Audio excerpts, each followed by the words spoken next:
Welcome to this week's edition of What Matters on TRAXXfm. Yeah, it's Kong Yu keeping company on the show for the edition dated Wednesday, 23rd March 2022.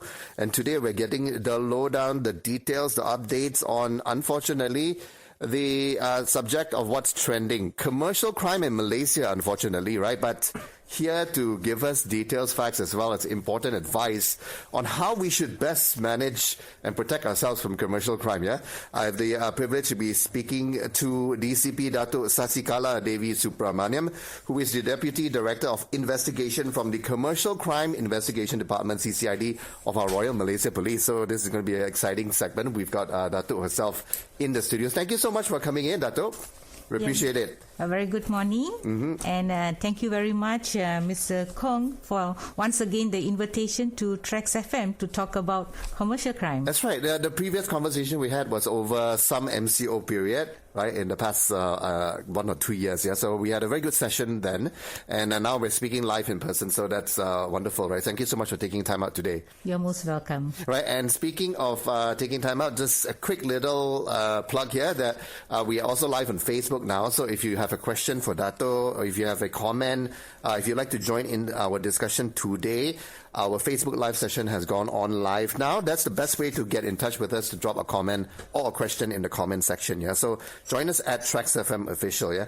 Meanwhile, let's talk about the subject overall, right? Commercial crime, that's directly under your jurisdiction overall. How do you define it? Can you share with us, please? Well, in a layman's words, in the layman's terms, commercial crime means fraudulent transactions that leads to economic losses. That means in this sort of transaction, one party makes money and the other party suffer losses. And this can happen to any individuals, and also it also takes place in business transactions, business enterprise.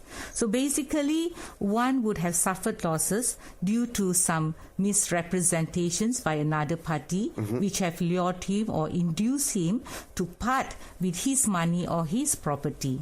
And another segment that you can look at is misappropriation of properties. When somebody is entrusted with the company's property or with the company's money, and somebody embezzles this money, and we will term it as criminal breach of trust. So there are various angles of commercial crime. Apart from cheating cases, CBT cases, we also look at angles like forgery cases, or also counterfeiting of valuable instruments. So all this encompasses under commercial crime. Okay. There must be some economic loss. So there's some monetary loss, economic loss, like you have mentioned, and there's a crime that's been committed. Right, so these two basically are the caveats to what classifies as a commercial crime overall, right? Can you explain, besides what the examples you've given here, Dato, any about the different types? Have we covered them all? Or are there some other ones that you'd like to share with us about the types of commercial crimes that are reported currently overall? Well, I could basically divide it into two categories, whereby we have that conventional type of commercial crime, where I talked about CBT and cheating cases where you meet in person and the deals doesn't take off. But what is prevalent these days, in these few years, looking back at it, are cybercrime fraud. And this is very prevalent now, whereby they do not meet in person. All this fraud takes place online. So these are the type of crimes we have to be wary about, because we do not know to whom we are talking to behind the screen. Yeah, so they do not come face to face to you. So there are more challenges, I would say, that bars us for going further to investigate. Lots of restrictions, because we are talking about information technology now. So it has its pros and it has its cons. So in this sort of cybercrime, maybe I can share what are the type of cybercrime frauds that takes place in our department. Okay, share with us. So we are talking about Macau scam. That's the one that I spoke about the previous time at length. That's right. Apart from that, Macau scam is also termed as telecommunication fraud or impersonation fraud. All right. Apart from that, we have online purchase fraud. Since COVID, a lot of people buy online. Right. Because a lot of shops are closed and they have no choice. So this would be the online shopping scams. Yes. Right? Or people being cheated. Yes. They buy through the websites, through the social media, because things are cheap, so they're lured into it. Apart from that, we also have investment fraud. Everybody would like to make money fast, quick money, big money. So they fall to prey into investment fraud. Apart from that, also we have heard about money lenders. People do not have money. Instead of going to financial institution, they go to money lenders to borrow money. However, the scammers take opportunity out of it, whereby we term it as loan fraud. There is no actual loan, but you are scammed into parting with your money instead of getting money. So we have loan fraud. And also we also have romance scam or 419 scam. Right. I believe a lot of us know about this, whereby we get to know another party mainly through the social media. So one is lured to befriend another person, and during that conversation they parted with their money through various modus operandi. Believing that that person is genuine, they tend to assist that person by giving out money to the other party. And last but not least, we have something called the business email compromise. This happens to business entity. So sometimes the email of this business entity is hacked, whereby they are able to penetrate into their email, and what they do here is they divert the attention of the company to make payments to another bank account. So what is important here is for the company is to make confirmation with their clients whether there is a change of the bank account. So basically, these are the categories in cybercrime fraud. Right. So these have been, unfortunately established as some of the key ways that these crimes are committed these days. It comes to mind as well because recently been giving this a major focus. Just to keep everyone as safe as possible. Even things like there's a scholarship scam that's going on. Right, job seeker scam, like you mentioned, that you alluded to as well, related to all this, where people are purportedly offered a job, but to start it, they have to pay some sort of amount first. But turns out, of course, the whole so-called job opportunity is actually fraudulent, is fake. Yes. Isn't it? And even that scholarship also. Correct. Right. So unfortunately, we see more and more the scamsters or the fraudsters, the people who are committing these crimes, they are resorting to ways that tap on people's desperation. Correct. And also needs. Speaking of which, besides some of the overall trends that you mentioned just now, Dato, now how does the Commercial Crime Investigation Department see the trend of commercial crimes overall? And also maybe you can share with us some of the statistics as well if you have them. All right. Let me look through my notes here. Okay. I have the statistics for the past 3 years since 2019. So basically overall in commercial crime statistics, we see that the trend or the cases seem to be on the rise. So it is increasing yearly from 2019 right up to 2021. So in 2019, we had about 26,465 cases reported, and it increased 3% to 2020. We had 27,323 cases. And in 2021, we had 15% increase in the cases. It stood at 31,419. As of this year, January to February 2022, we have 5,010 cases. So this is the overall figure for commercial crime. However, if we dissect it further, specifically to cybercrime fraud, whereby I spoke on the purchase online fraud, the loan fraud, investment fraud, Macau scam, African scam or 419, or the business email compromise, we can see from the total statistics that I have mentioned earlier, about 50 to 60% of these cases are under cybercrime fraud. So this statistics is quite high. And out of all these cybercrime fraud, the highest fraud committed for this sort of crime, it is purchase online. The quantity may be big, but the numbers are small. But when we talk about the losses, the economic losses suffered by the victims, we have investment fraud as the highest loss. The highest loss. And the number of cases that are very high for cybercrime fraud, it is on the loan fraud these days. Like you talked about desperation. People have lost their job. They are in need of money to start business, to have a livelihood. So they tend to borrow money from whichever sources they could find. So we find that the number of cases for loan fraud has increased to about 5,000 cases for the past few years. But when we are talking about economic losses, like I have mentioned, the highest falls under investment fraud. As of 2021, we had about 84 million. 245 million. 245 million. That's how high. It is very overwhelming. Right. Because people, as I said also, they have lost their job. And people tend to be greedy because they are trying to make fast buck. You make money in a very short time, within 3 hours, within 6 hours, within 24 hours. Right. And you get as high returns as high as 700%, 800%. You and I don't have to be here today. Yeah, exactly. That's a good reminder overall. If it sounds too good to be true, it is usually 99.9% of the time, isn't it? So, but that's the thing. So when people are in a way, generally speaking, more desperate, that's when you have more of these so-called opportunities as well, yeah? Correct. So that's a big amount, 240 over million. Yes. Right, that's just based on reported figures, right? Correct. Dato? Yes. Yeah, imagine the ones that go unreported. Yeah, it can be more than that. Yeah. In fact, maybe I can also share, like for Macau scam,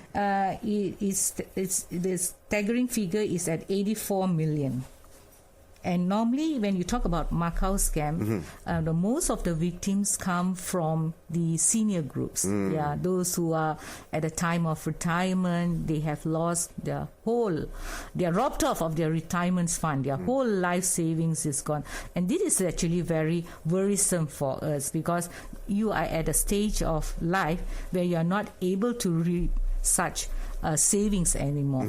Yeah, something to be careful for, especially if you put the context together, isn't it? So we're talking about, of course, there's a concern overall on our, for example, EPF savings, and then there's of course the need to tap into that based on what's the challenging times that we have lived through for the past 2 years due to the COVID-19 pandemic, and then you have these sort of things to watch out for as well, where one could be cheated right, of their life savings if they're not careful. So definitely it's going to be, unfortunately, a lot of work for the department that you helm, Dato, but it's just where the world is overall, right? Yes. For all of us, because so much of what we do and will be doing will be focused online.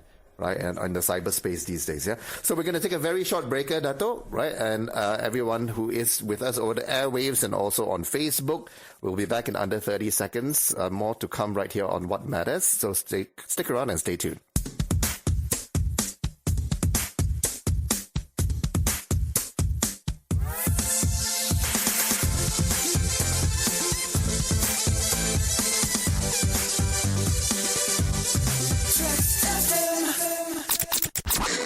Stroll down the Teluk Kemang Beach and delight in the botanical treasure of Tanjung Tuan. Port Dickson, Negeri Sembilan, 101.3 TRAXXfm. This is What Matters, and you are tuned in to TRAXXfm. That's right. Welcome back to What Matters. Today I have with me the very eloquent DCP Dato Sasikala Devi Subramaniam, who's the Deputy Director of Investigation from the Commercial Crime Investigation Department, CCID, of the Royal Malaysia Police. Yeah, so it's so wonderful to be speaking to you, Dato, and because you speak so eloquently, right? And you are the perfect person to actually share with us via the media overall, yeah, on basically what to watch out for and statistics like you shared just now in terms of commercial crime, and importantly, how we can stay safe. First of all, starting with identification of possible scams, right?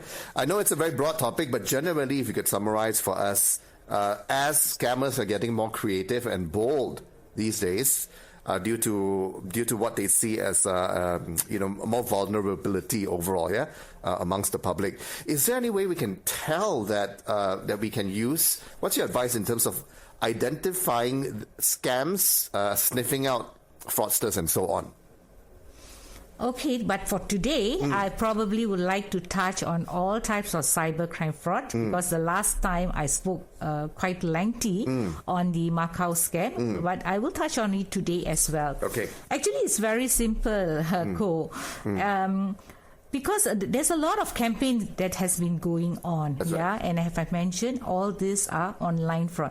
I believe that you also would have probably received such calls. Yep. I too have received, and I had enjoyed my time talking with them and going along with them as well. Right. Okay, Yep. so it's very simple. When we talk about Macau scam or an impersonation fraud, that means they are impersonating as somebody from the authorities. It could be from the Inland Revenue. That is a trend now. That's the trend now. Yeah, Exactly. most of the reports that we receive where they impersonate as Inland Revenue officers. Now, when you talk about income tax, you are afraid, right? All your money could be frozen or seized by this agency. So it's a matter of playing up with your feelings, with your emotion, what intimidates you more, all right? Agencies like Bank Negara Malaysia, agencies like Customs, or the police itself. And they bring in other agencies like amWHAT, because amWHAT is the department that comes in and freezes your money. So naturally, people are frightened about that. And these are the things that we have to look out for. Firstly, if they impersonate themselves from a body, authorized body, you should not entertain these calls because the police will not be liaising with you or communicating with you through phone calls. Okay, so that's the bottom line, isn't it? So when you receive a call from anyone purportedly from any of these agencies, it's a scam.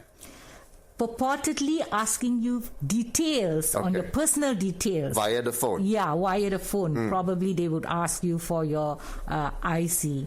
Bank account that belongs to you, and you do not know who is behind the screen you are talking to. So police will not, or the other authority agency will not require such information through telephone calls. Okay, that is important. Okay. But if I call you to come to the police station, don't put down the phone. So probably that's for investigation. Right. But if they fish important information, financial information from you, you should not reveal. You either put it down or you tell them, can you get back to me later? And then check with your friends. Check with the police itself whether such calls are true. Okay? So basically, this is the most important thing when it comes to Macau scam. All right. So there are a lot, but I'll go to the salient points. Okay. Yes. So when it comes to, we talk about loan fraud. Yeah. And loan fraud when you're desperate to get money. So what happens is they will send you a link. All right. In that link, you have to fill up information about yourself. It also, you have to fill up your details of your name, your IC, what bank account number you have, and so on. And apart from that, what they will tend to do is they will try to fish you by asking you to pay some down payment. You know, they will say your credit rating is not good. You have to pay lawyers' fees to do the processing. You have the processing fee that you need to pay. So do not borrow money from sources that are not legal. Go to a financial institution or a proper registered licensed money lender. You can go there, all right, but not over the phone, because you really do not know whether that person is scamming you or legitimate person. Okay. So it's best not to deal with loan applications through online. Though there are talks whereby legitimate companies or financial institutions may come online to provide, but so far that matter has not materialized yet. Right, unless you are already an established customer. Correct. Right, or some financial institution or bank, then you already have a direct connection. Obviously, then it is viable to apply for cash upfront advances and all that. kind of via a click of a button or through the app. But that's already because you have an established link with the bank. But you have to go to the proper website of that financial institution, because here they would ask you to click to a certain link, and they may actually portray a legitimate financial institution there, like a Bank Negara Malaysia's link, and you may be taken for a ride. So it's best, as far as possible, you go down to Bank Negara. Sorry, Bank Negara do not provide loan actually. So you go down to the financial institution to get the proper information. You know, if you feel dubious about those sites that you have clicked into. So we are talking about loan fraud. When you touch about investment fraud, you know, investment fraud is actually, I would say, a favorite among those victims, because like I said, they want to make fast money. They are promised with many types of investment. You can check with SC, Security Commissions, whether these are legitimate investment companies and so on. But the thing is, what is the red flag in these sort of cases? The moment they promise you a very high return in a very short time. We don't have to work then. This is what we were saying before the break, right? If it sounds too good to be true, it in 99.9% is. Even the person who's proposing don't need to propose to you. He just make money for himself. For him or herself, So as simple as that, you know. And then when we talk about love scam, all right, this is through the social media like the Facebook. So you have to be very vigilant about the information that you post into the Facebook, to whom you are talking to. When you actually filter through the friends that you are in the Facebook, you tend to see there's not much information about these people. You know, they may show a very handsome guy over there, and behind the screen is somebody else. And once they gain your trust, your confidence, and you fall for them, and that's where, you know, they will tell you that they have gifts to send you, and the gifts got stuck with custom, and you have to pay a certain processing money to. All these are scams, you know. So in this sort of cases, they will not have video calls, so you really do not know who's the person. But yet, people succumb to it, even though they do not know who are the person behind the scenes. And then, apart from that, we have this BEC, like I've mentioned. Always the company, if you receive an email asking you to transfer to another bank account, call up your client to make a confirmation whether there's such email was sent out to you. You know, make a confirmation, call up. It's as simple as that. But in all this fraud that I have mentioned to you, one stands out very clearly. Why? They will ask you to transfer your money into an individual account. Say you want to borrow money from RHB. At the end of the day, they ask you to transfer money to Co in your individual transaction. Be alert. I am borrowing money from a financial transaction, and why do I have to transmit money into an individual account? Right. So this is what that should trigger you. You should not transfer any money to any individual account. But the trend is also changing, Co. Instead of using individual accounts they are also using business enterprise account. So you have to be very, very. And normally these transactions take place, multiple transactions, not one. Could be 30, could be 40 multiple transactions, and to various individual accounts. So this should set a red flag to you. Even if you are investing, instead of putting money into a company, why are you investing in somebody's individual accounts? Right. So these are the simple red flags that can trigger you that they should look out for. Yeah. You know, thanks for walking us through, the types or how these scammers work, their modus operandi, and also generally, you know, we talked about as well who would be more likely to fall victim, those who are vulnerable, those who are on the desperate side. where they maybe have financial cash flow issues and even the lonely, right? Especially when it comes to love scams, right? Yes. So what would your advice be overall, right? Besides what you already said, specifically to each of these types of scams, how can we better protect ourselves? I always believe that safety begins at home. Like for today, when we are talking about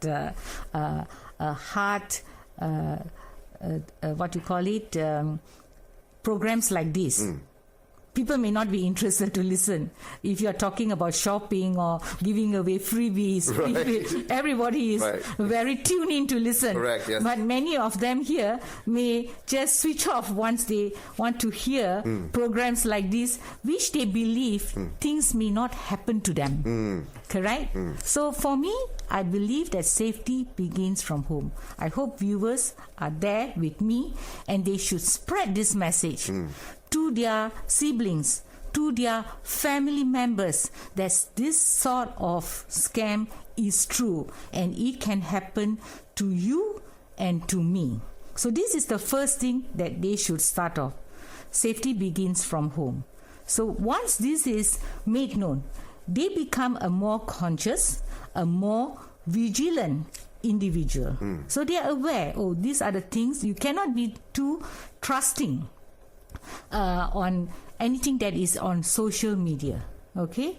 So secondly, they should not panic very quickly. They should not panic very quickly. If they receive such calls, put down the call or tell that person that you will call back later to speak to the person. And thirdly, I would say that never share your personal details like your PIN number, your username, your password to anybody. So when you do that, these scammers have the opportunity to do whatever they want with your bank account. In some cases, they even ask the victim to go and open a new bank account and with the phone number given by the scammer. So when they get whatever tag for any transaction that take place, the scammer gets the tag number and they are able to do the transfer whatsoever. So this is one point that we should be very careful. Okay, and apart from that, they also should be very careful of any links that they receive. For example, you want to buy products on a secured website like Lazada, Shopee, Carousel or whatnot. But you see, some of the merchants there may not be genuine. They will say, we PM. All right? That's when they bring you out from the secured website and they tend to communicate with you online. And they have their own link. And they are able to fish all your personal details or asking you to transfer money to some individual accounts. So that's where, even though you started out from a secured website, you may be led away to a phishing website. And apart from that also, I would say that do not post any information on the social media, because this is where they capture. Some people like to reveal their information in their social media. That's how they capture it. You see, like a few days ago, I too received a message from the Facebook from a friend of mine, a Canadian friend of mine. So, the basic things they will say, hi, how are you doing? Yes. So that sort triggered me. How are you doing? So I was not sure. So I also went along to say I'm good, right? So the next response that I got, have you heard about this Warren charitable organization? And I knew that this is a fraud. So what I did next, I posed another question. When did we last met? Yeah. So the person couldn't answer me, and I put a question mark and couldn't answer me. I said, "You got the wrong person, scammer." Yeah, that's a great way to handle Yeah. it, right? Overall, when it comes to those Facebook Yeah. posts as well, you know what?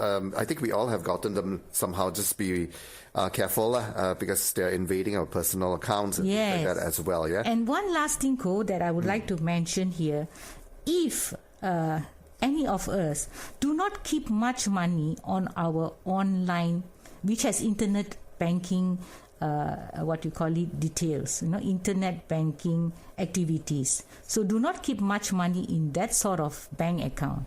You can keep some minimum amount because you may want to do some transactions, because the scammers could get all your password and they could do the transfer from these internet banking transactions.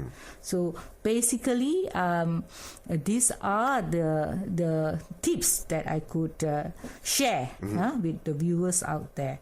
Okay. And last one, you yourself do not be a mule account holder, right? Because without these mule accounts, whoever rents out or knowingly, unwittingly given out their ATM card to these syndicates, they are being abused. At the end of the day, they are not the beneficiary of whatever ill-gotten gain in that account, because it will be transferred out as swiftly as it is transferred in. Yes. So tell your family members that your ATM account, your ATM card, your bank account belongs to you.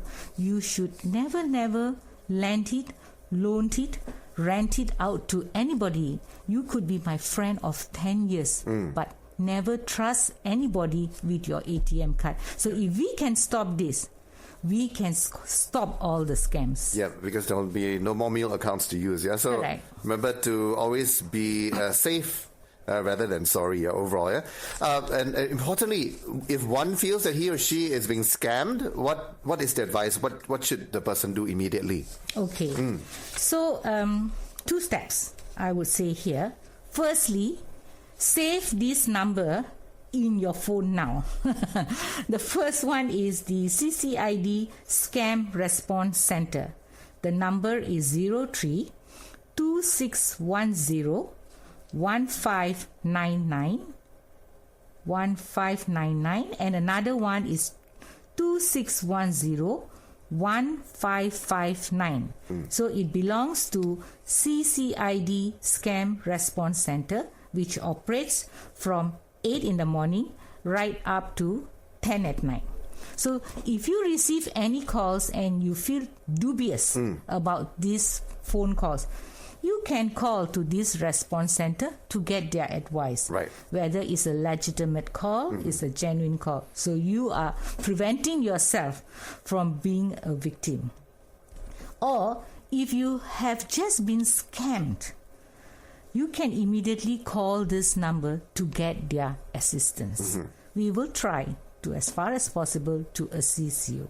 Okay? So the next step that you can do, if you have become a victim, you go to the nearest police station, lodge a police report, bring all the information with you, whatever WhatsApp messages, print it out, whatever documents that you have, banking slips, banking transactions, bring it along with you to the police station. So whatever information like telephone numbers, bank accounts that you have transferred your money to, bring it along to you to the police station so that we can start or commence our investigation. Very important, fast action, immediate action. Make sure you have all the documentation. Nowadays, for better or for worse, we can easily have that thanks to the smartphone and all that. Very quickly, we can gather all that information. It's very good and very comprehensive. I appreciate it, Dato. Before we wrap up, just want to get to our Facebook Live audience there, showing quite a lot of appreciation for today's segment, right? Like you were saying, when it is important, we should share it, and some people are in that frame of mind, shall we say. Shirley Key says, from the scam reports received, this is more of a question. Okay, I'll come back right to it. Marian Kaur says, good morning, Kong Yu and DSP Dato. Right, thanks for today's topic, as it is very common today. I'm sure she's referring to scams. Rose Rufina with her morning greeting. Boniface, Sheila Sharon as well wishes good morning, Dr. Sam Peter. And CMS Fred says, very good morning, DJ Kong Yu, and welcome to the show. This was earlier on, Dato. Right, thanks for the topic that Dato is presenting today, such a comprehensive one. Watching live from Cebu, Sarawak. Showing appreciation there as well. Like I was saying, Shirley was saying, from the scam reports received, are there success in recovering the money generally? So, Dato, what's your comment to that? Well, of course, there are cases that we have assisted and we are able to block their account immediately. It really depends how long or how fast the transaction took place. If it's immediate, probably there is a chance for us to assist you to recover the money. But you see, this group are very smart. They will tell you, do not tell anyone about what we are discussing now. So when they are alerted about this, it may have taken them weeks or months before they actually come to us to lodge the police report. By then, we are not able to assist them. But maybe immediately you are alerted that you have fallen victim. You can call the Scam Response Center. We may be able to assist you. And there have been cases where we have assisted. Because you see, these scammers, they are very, very fast ahead of us. When they see the police are acting very swiftly and very fast, they are doubly fast. You see, the moment the money comes in, as fast as it comes in, it moves out to another bank account, and finally it is withdrawn cash through the ATM machine. Right. So by the time police escalates to look out for all these bank accounts, it's too late because time is of essence. So that is the battle that we are facing these days. Right. Now, Adam Lee has this. This is a more broad question, not an easy one, I would say, to answer, because cybersecurity overall, right? How confident are we on cybersecurity measures? I guess referring specifically to Malaysia. That is actually very, very broad, all right? Yeah. And it also involves other agencies as well. Right, yes. You know, it depends how secure are the other agencies or the telcos and so on. You know, we are talking about telecommunication companies. We are talking about financial institutions. Online shopping platforms. And everything. So it's actually very broad. But what I would like to say to, who was our friend? Adam. Yes. Like I said earlier, safety begins at home. You take care of yourself. How you want to be safe. Yep. Do not reveal important information, personal particulars about yourself to third parties. This is one of the very basic way where you can help yourself and how you can fight the crime against the scammers. I really believe in that. Sometimes it lies within us. Yes. And then after that, of course, as a family unit, like I was saying, you expand it towards an agenda for the whole family to be versed. And of course, then the responsibility of parents to share the information with their children and so on. And of course, amongst grown-up family members as well. Yeah. Yes. Wonderful. Yeah. March 25th is going to be our Police Day, right? So what is the theme for this year? I just want to quickly check with you since you are in the studios today. And importantly, what's your hope in conjunction with Police Day this year? Our theme have not changed. Polis dan masyarakat berpisah tiada. So this is our 215th celebration. Annually, we will hold it at our training school that is at Pulapol, Kuala Lumpur in Jalan Semarak. I suppose it will go live over the TV and as well as radio. So our hope is for this year to fight against the scammers. We should fight against scammers. We should not give them any opportunity to trick us, to rob us of our money. And I really hope this message will spread out to everyone. We become a more vigilant and conscious netizen to fight the scammers. Don't give in to them. Don't panic. Don't be frightened. And I'm sure we can do that. And secondly, advise everyone not to give away your ATM cards, like I've mentioned. You know why, Ko? Because you will have problems in future. You will not be able to take out any loan from financial institutions.